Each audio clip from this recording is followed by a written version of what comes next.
How to deal with your buff getting taken level 2 or someone who's trying to impose vertical jungling on you. Vertical jungling is like, this example, he starts red and then he wants to go and take your camps level 2. So we're going to assume that Kevin here knows that Xin Zhao goes and takes his blue buff.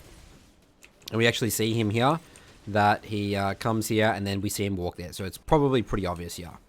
Next thing here we need to take into consideration, because you don't always do this. You can sometimes, you're going to have to maybe vertical. Bot lane is so vulnerable here, guys. It's Karma into Blitzcrank. Blitzcrank's going to be wanting to hit a hook on Karma, and these guys are going to be looking to play aggressive poke ranged into melee matchup. Karma is a bit of a lane bully. She must get those early Qs off. So even if he knows he cannot diverge his path, and the biggest mindset here, guys, is be very comfortable with losing these camps. And I'll actually explain to you, it's actually in a way an advantage of literally taking your blue and gromp, which you might be mind-boggling to you. Like, Nathan, like now he's has access to, he's taken 2 of my camps, he has access to all of these camps now. Well, that's actually not true, because by the time Xin Zhao runs around here, takes all these camps, you have every single camp here off the map, level 1. They're going to respawn. They're going to have a bit more experience in gold. They're going to be higher level. You're going to be able to catch up to Xin Zhao like that on your next clear anyway. Doesn't even matter. And usually what happens as well, junglers fall apart. The enemy Xin Zhao's, they don't know actually what to do in this situation.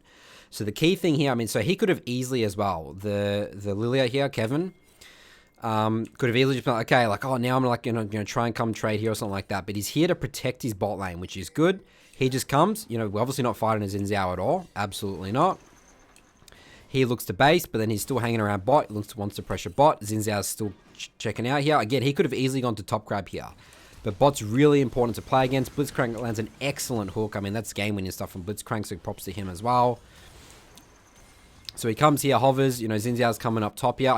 Guys, look at the CS differential. We're about even CS. Yeah, sure, he's going to be able to catch up and take all these, but look at the map impact that Lilia's having already over Xin Zhao. And technically, Xin Zhao's vertical jungled here and is pressured bot, which is, again, doesn't matter at all. So he's coming here, he's waiting. So right now in his mind, he's waiting for Karma to come back out of base. The enemy bot lane's getting hard pressure. And Xin Zhao, why would he hang around bot? Now he's like coming top. And he's like, oh, I'm scared Lilia's going to come take my top camp. So I'm going to double crab the Lilia. But it actually doesn't even matter. So they come here, they bait it out, they're going to try and shove. Jhin actually misses that W, which is pretty unlucky, I guess. And then bam, we kill Karma again. And we get Jin's flash and all his summoners. What's Xin Zhao doing, guys? He's just doing his camp. So suddenly it's weird, we've actually flipped it. We're the pressure jungler is Lilia, and now here's the farming jungler, which is the complete opposite identities.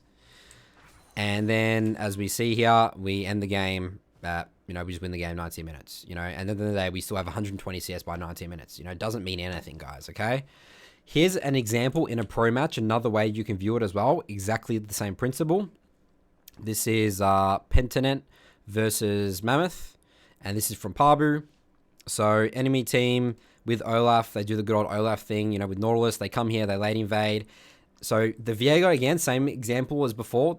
Kevin knew that he was going to lose his blue and gromp because they saw the way Xin Zhao was moving to his blue gromp.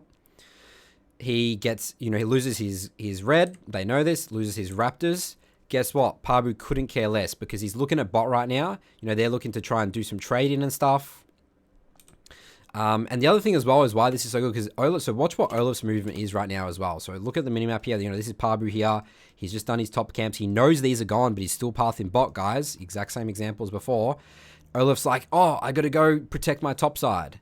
And I think he just shows on mid-wave as well, which is really bad by him. He makes it very easy for Pabu as well now to try and just gank this. Comes down bot. They're pushed up. He knows Olaf's not here.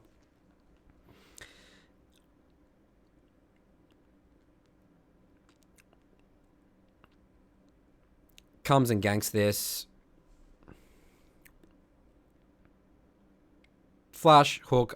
Beautiful execution. Hook these hook champs. There you go. Insta GG. That level 1 by Olaf means literally nothing. He's going to be maybe a little bit, ahead in the short term. Olaf is a bit more clear and better than Xin Zhao. But Pabu here has just won the game. And the enemy team's never going to expect this because they're just going to think, oh, he's going to go vertical jungle and my Olaf is going to go, because Olaf is in my mind, he's going to go defend these top camps because he's like, I'm going to triple buff the enemy Viego. Very, very effective mindset, guys. Relax. This is another option, and especially when you're playing, those Scalian champs. I mean, obviously, this is pro players is more coordinated, but still it can apply to solo queue. Hope this helps. If we need to review it, look more specifically, obviously we can look at the Soul 2 review sessions. There you go.